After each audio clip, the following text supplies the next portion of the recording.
1 കൊറിന്തോസ് 4 അധ്യായം. ക്രിസ്തുവിൻ്റെ അപ്പസ്തോലന്മാർ.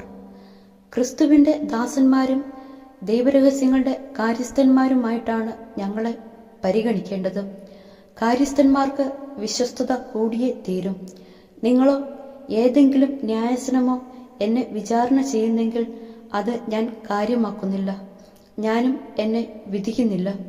ഞാൻ ഏതെങ്കിലും തരത്തിൽ കുറ്റക്കാരനാണെന്ന് എനിക്ക് ബോധ്യമില്ല. എന്നാൽ അതുകൊണ്ട് മാത്രം ഞാൻ നീതീകരിക്കപ്പെട്ടുവെന്ന് അർത്ഥമില്ല. എന്നെ വിധിക്കുന്നവൻ കർത്താവാണ്. അതിനാൽ മുൻകൂട്ടി നിങ്ങൾ വിധി പ്രസ്താവിക്കരുത്. കർത്താവ് വരുന്നതുവരെ കാത്തിരിക്കുവിൻ.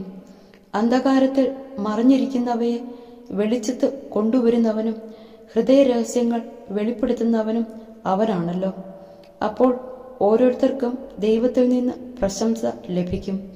സഹോദരരെ, ഇക്കാര്യങ്ങളിൽ എന്നെയും അപ്പോളോസിനെയും ഞാൻ ഉദാഹരണമാക്കിയത് നിങ്ങളെ പ്രതിയാണ്.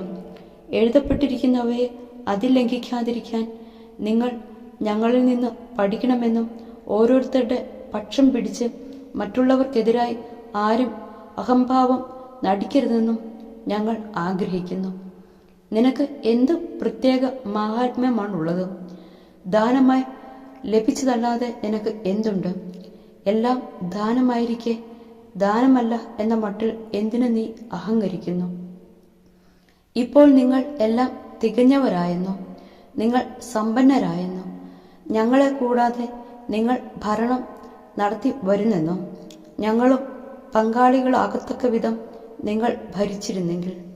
ദൈവം അപ്പസ്തോലന്മാരായ ഞങ്ങളെ മരണത്തിന് വിധിക്കപ്പെട്ടവരെ പോലെ ഏറ്റവും അവസാനത്തെ നിരയിൽ പ്രദർശിപ്പിച്ചിരിക്കുന്നുവെന്ന് ഞാൻ വിചാരിക്കുന്നു. കാരണം ഞങ്ങൾ ലോകത്തിനും ദൂതന്മാർക്കും മനുഷ്യർക്കും പ്രദർശന വസ്തുക്കൾ ആയി തീർന്നിരിക്കുന്നു. ഞങ്ങൾ ക്രിസ്തുവിനെ പ്രതി ഭോഷന്മാർ, നിങ്ങൾ ക്രിസ്തുവിൽ ജ്ഞാനികൾ.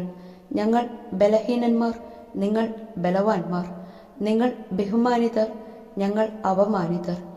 ഈ നിമിഷം വരെ ഞങ്ങൾ വിശന്നും ദാഹിച്ചും നഗ്നരായും പ്രഹരങ്ങളേറ്റും പാർപ്പിടമില്ലാതെയും കഴിയുന്നു.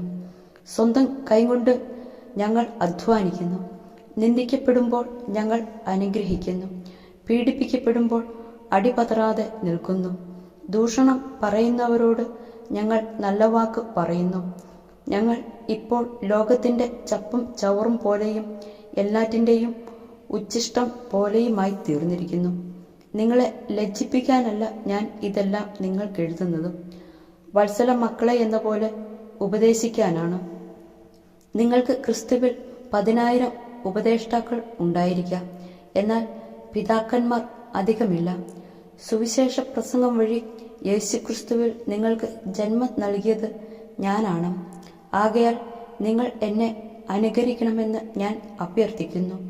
കർത്താവിൽ എൻ്റെ പ്രിയപുത്രനും വിശ്വസ്തനുമായ തിമോഥെയോസിനെ നിങ്ങളുടെ അടുത്തേക്ക് ഞാൻ അയച്ചത് എല്ലായിടത്തുമുള്ള എല്ലാ സഭകളിലും ഞാൻ അവരെ പഠിപ്പിച്ചുകൊണ്ടിരിക്കുന്നത് പോലെ ക്രിസ്തുവിലുള്ള എൻ്റെ മാർഗങ്ങൾ നിങ്ങളെയും അനുസ്മരിപ്പിക്കുവാനാണ്.